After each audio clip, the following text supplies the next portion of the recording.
Meron ako ngayon ditong 3-phase stator coil galing sa 2005 Honda CBR 1000RR. Papakita ko sa inyo ngayon kung paano mag-check o mag-test ng stator.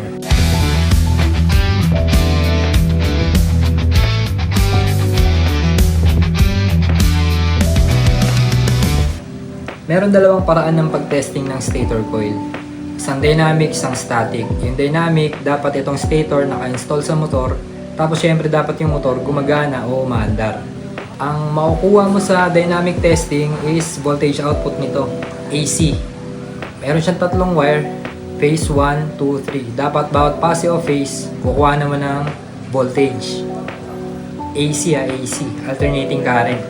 So pag testing mo niyan, phase 1, phase 2, parang ganyan. Tapos 1 and 3, tapos 2 and 3.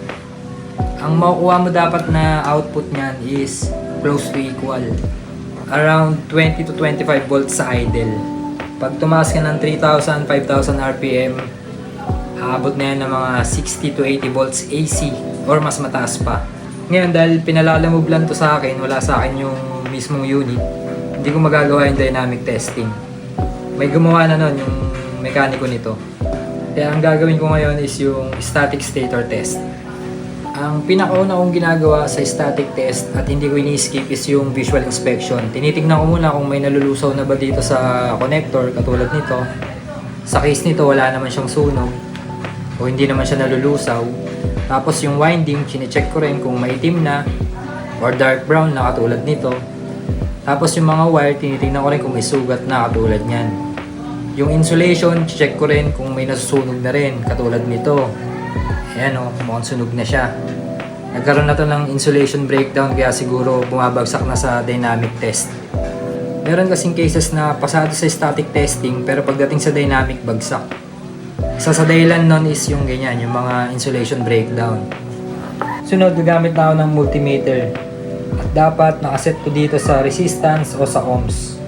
Itong parang sapatos ng kabayo dito. Gagawin ko na kasi kukuha na ko ng resistance to face to face. Phase 1, 2, 3. Walang problema kahit magkabaliktad tong probe. Kunyari, itong itim lagay mo dito sa phase 1. Itong pula lagay mo dito sa phase 2 o sa phase 3. Kung baliktarin mo, walang problema. Yan. Ganun pa rin makukuha mo yan. Walang polarity yan kasi resistance lang naman kinukuha mo eh. Okay, start tayo sa phase 1 tsaka 2.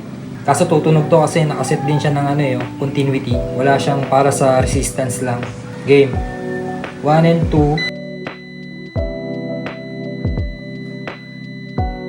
0.3. Dapat yung 1 and 3 halos ganun din. Nearly identical sila or close to equal. Ang tolerance nun nasa mga plus or minus 5%. Yan, 1 and 3. Parehong-pareho. 0.3 ohms. Ngayon, iba naman natin itong isa. 2 and 3 naman.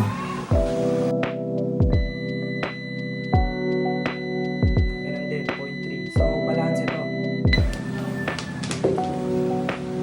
Kung hindi mo narinig yung tunog na yon, or nakita mo pa rin na OL pa rin yung nandito sa tester mo, ibig sabihin, isa sa mga wire na to may putol kung saan man dito.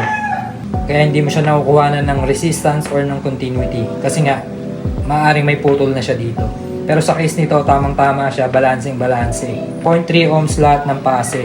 Ang normal values pala na dapat makuha mo dito is from 0.1 to 1 ohm sa mga typical na motorsiklo.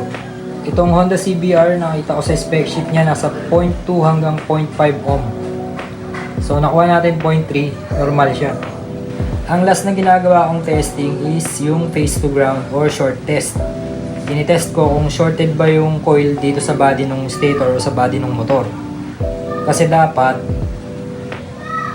lahat ng pase na to, walang continuity dito papunta sa body ng stator. Kaya dapat ito, pag nilagay ko to dito at yung kabilang probe nilagay ko dito, dapat yung tester hindi tumunog. Yung parang ganyan, dapat wala kayong maririnig na ganyan. Pag may narinig kayong ganyan, ibig sabihin shorted yung coil na yun. Hindi mo na pwede gamitin talaga to. Ngayon, testing natin phase 1 to ground. Wala. Phase 2 ground. Wala rin. Phase 3 ground. Wala din. Hindi siya tumutunog ng ganito. Yun. Kapag tumunog siya ng ganon, ibig sabihin ito ay isa na pangtapon. Hindi, joke lang. Pwede i-rewind to. Actually, yun yung susunod kong gagawin dito, re-rewind ko to. Ayun, nakita nyo, pasado siya sa ginawa kong static testing. Pero sa dynamic testing nga kasi is, bagsak. Nakausap ko yung may-ari nito. Nung una sabi ko, ayoko i-rewind to kasi pasado nga to sa static test. Kaso nakausap ko yung mekaniko. Sinabi niya sa akin yung ginawa niyang dynamic test. Ayun nga. Dalawang pase, 16 volts. Yung isang pase, 19 volts. Ang normal value dapat nun sa idle, inassume ko na lang na naka-idle yun. Dapat nasa mga 20 to 25 volts na yun AC. Kaso yung nakuha niya ang baba nun, tapos hindi balance. Kaya re-rewind ko na lang to. Bye-bye!